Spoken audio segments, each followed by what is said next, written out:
So for me, I was still very much in the corporate world.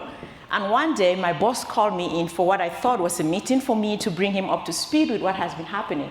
But by the end of that meeting, I was jobless. You know when someone calls you in for a meeting and you walk in and immediately the look on their face gives like there's something wrong. And I'm thinking, okay, I came in with a smile, right? But right at the door, my smile faded because I could see my boss's face like something was wrong. But I couldn't put a finger on it. So I just stood there by the door, and eventually he asked me to sit down. I sat down, and he said, Nikki, there's been some changes going on here at work, reshuffling and all of that, and we've been thinking how to tell you, but there's no better way to tell you than your role is no longer needed. And those words hit me like a truck on high speed. Stay with me, there's somewhere I'm going with this story. And so, that is how I lost my job. But I did not anticipate retrenchment. I did not see retrenchment coming.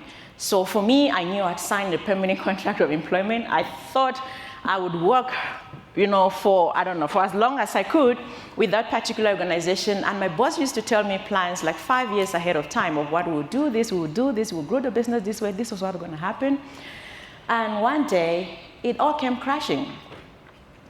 And so, to say that day and the weeks and the months, even the years that followed were some of the most difficult time of my life would be an understatement. As a single mom, I thought if there was anyone who had no right to lose their job, it was me. Part of it was the pain talking, right?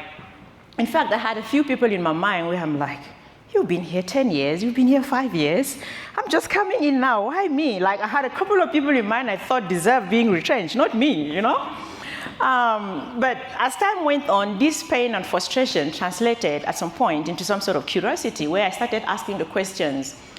When organizations let so many people go, how do they continue to thrive? In my case, have you ever had an experience where you buy a car and suddenly you start seeing that particular mark of car everywhere? Right. Even with the smartwatch, I didn't know how many people are wearing smartwatches until I started wearing one, or saw it everywhere.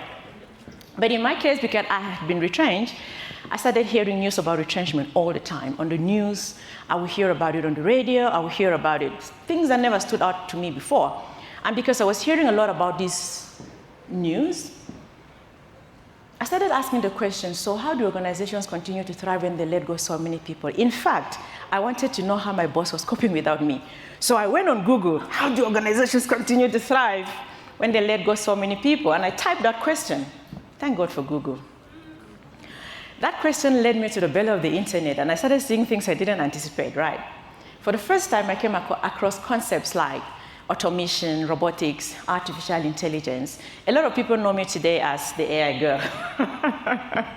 So that's why when they asked me to speak on branding, I was like, this is the first time ever I have to speak on branding. Everyone asked me to talk about AI. So for the first time, I came around this concept of AI, and in my mind, I'm like, this intelligence called artificial, this is interesting. And I kept Googling and researching on these things. And at some point, I started writing about it on social media. Remember, I am jobless, I'm hurting, I need an outlet. So writing became an outlet. I'm writing these things on social media, not thinking anything would come of it. But then people became very intrigued by my ideas and things I was writing on social media, and they would ask me questions as though I was an expert. And I looked at them like, if one day you knew, I'm just as clueless.